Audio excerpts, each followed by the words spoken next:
You, John Fitzgerald Kennedy, do solemnly swear. I, John Fitzgerald Kennedy, do solemnly swear. That you will faithfully execute the office of President of the United States. That I will faithfully execute the office of President of the United States. And will, to the best of your ability.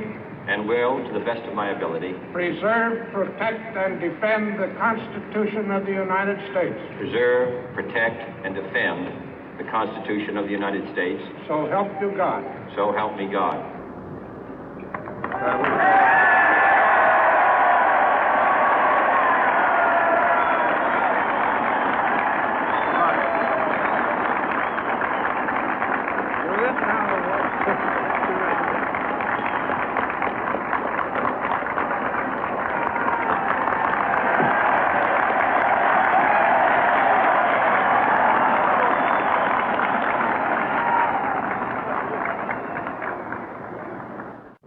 Vice President Johnson, Mr. Speaker, Mr. Chief Justice, President Eisenhower, Vice President Nixon, President Truman, Reverend clergy, fellow citizens. We observe today not a victory of party, but a celebration of freedom, symbolizing an end as well as a beginning, signifying renewal as well as change. For I have sworn before you and Almighty God the same solemn oath our forebears prescribed nearly a century and 3/4 ago. The world is very different now, for man holds in his mortal hands the power to abolish all forms of human poverty and all forms of human life. And yet the same revolutionary beliefs for which our forebears fought are still at issue around the globe.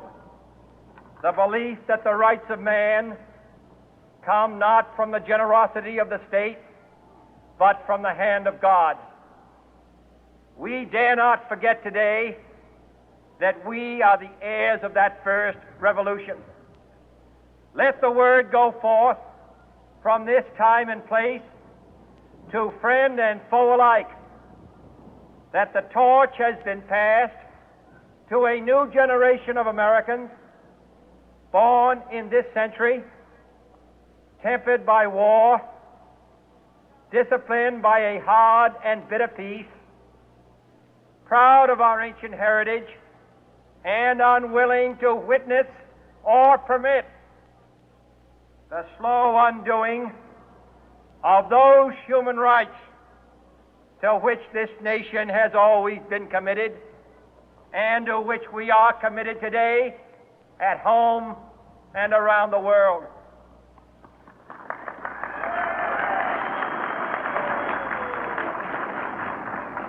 Let every nation know, whether it wishes us well or ill, that we shall pay any price, bear any burden, meet any hardship, support any friend, oppose any foe to assure the survival and the success of liberty.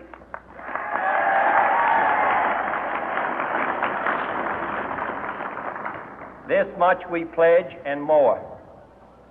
To those old allies whose cultural and spiritual origins we share, we pledge the loyalty of faithful friends. United, there is little we cannot do in a host of cooperative ventures.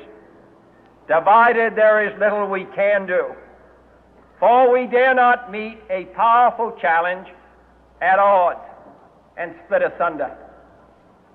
To those new states whom we welcome to the ranks of the free, we pledge our word that one form of colonial control shall not have passed away, merely to be replaced by a far more iron tyranny. We shall not always expect to find them supporting our view, but we shall always hope to find them strongly supporting their own freedom, and to remember that in the past, those who foolishly sought power by riding the back of the tiger ended up inside.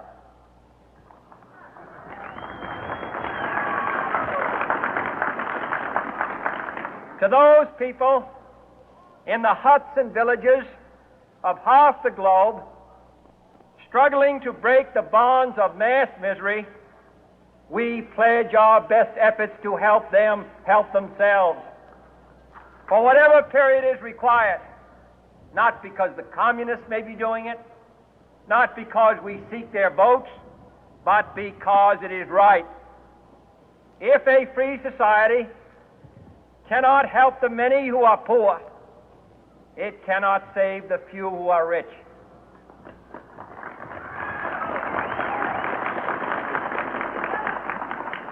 To our sister republics south of our border, we offer a special pledge to convert our good words into good deeds, in a new alliance for progress, to assist free men and free governments in casting off the chains of poverty. But this peaceful revolution of hope cannot become the prey of hostile powers. Let all our neighbors know that we shall join with them to oppose aggression or subversion anywhere in the Americas. And let every other power know that this hemisphere intends to remain the master of its own house.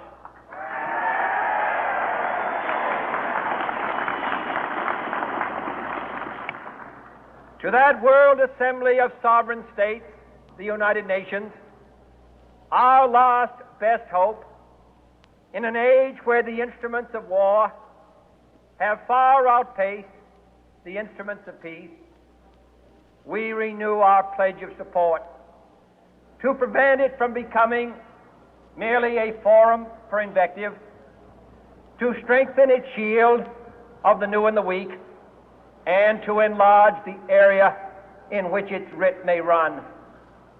Finally, to those nations who would make themselves our adversary, we offer not a pledge, but a request that both sides begin anew the quest for peace.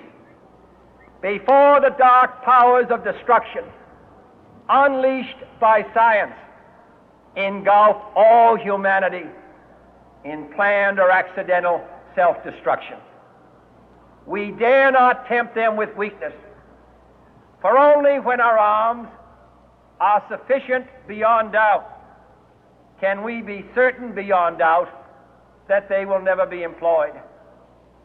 But neither can two great and powerful groups of nations take comfort from our present course, both sides overburdened by the cost of modern weapons, both rightly alarmed by the steady spread of the deadly atom, yet both racing to alter that uncertain balance of terror that stays the hand of mankind's final war.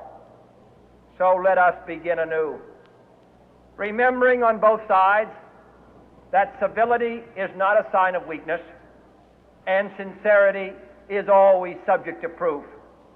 Let us never negotiate out of fear, but let us never fear to negotiate.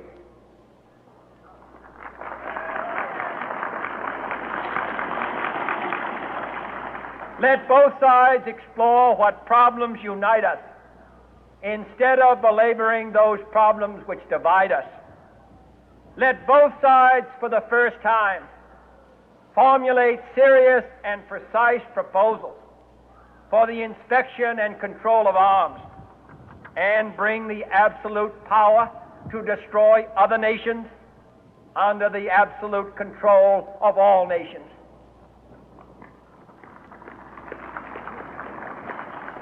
Let both sides seek to invoke the wonders of science instead of its terrors. Together, let us explore the stars, conquer the deserts, eradicate disease, tap the ocean depth, and encourage the arts and commerce. Let both sides unite to heed in all corners of the earth the command of Isaiah to undo the heavy burden and let the oppressed go free. And if a beachhead of cooperation may push back the jungle of suspicion, let both sides join in creating a new endeavor, not a new balance of power, but a new world of law, where the strong are just and the weak secure and the peace preserved.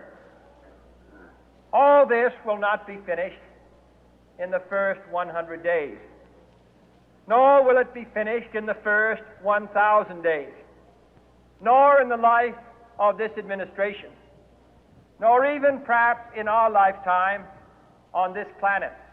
But let us begin.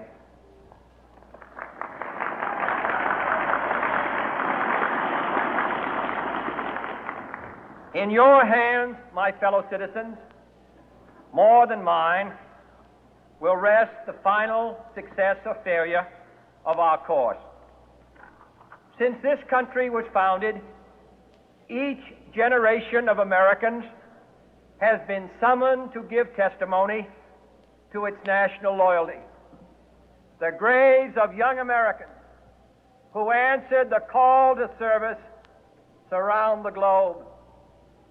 Now the trumpet summons us again, not as a call to bear arms, though arms we need, not as a call to battle, though in battle we are, but a call to bear the burden of a long twilight struggle, year in and year out, rejoicing in hope, patient in tribulation, a struggle against the common enemies of man, tyranny, poverty, disease, and war itself. Can we forge against these enemies a grand and global alliance, north and south, east and west, that can assure a more fruitful life for all mankind? Will you join in that historic effort?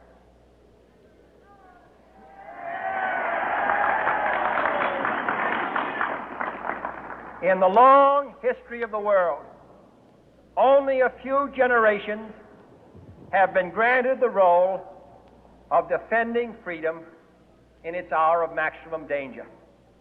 I do not shrink from this responsibility. I welcome it.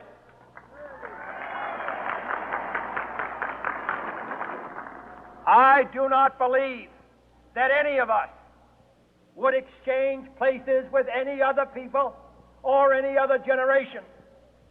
The energy, the faith, the devotion which we bring to this endeavor will light our country and all who serve it. And the glow from that fire can truly light the world. And so, my fellow Americans, ask not what your country can do for you. Ask what you can do for your country.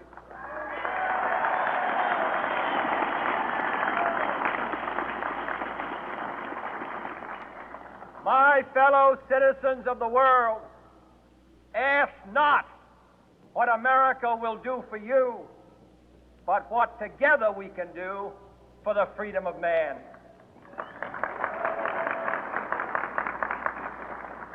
Finally, whether you are citizens of America or citizens of the world, ask of us here the same high standards of strength and sacrifice which we ask of you.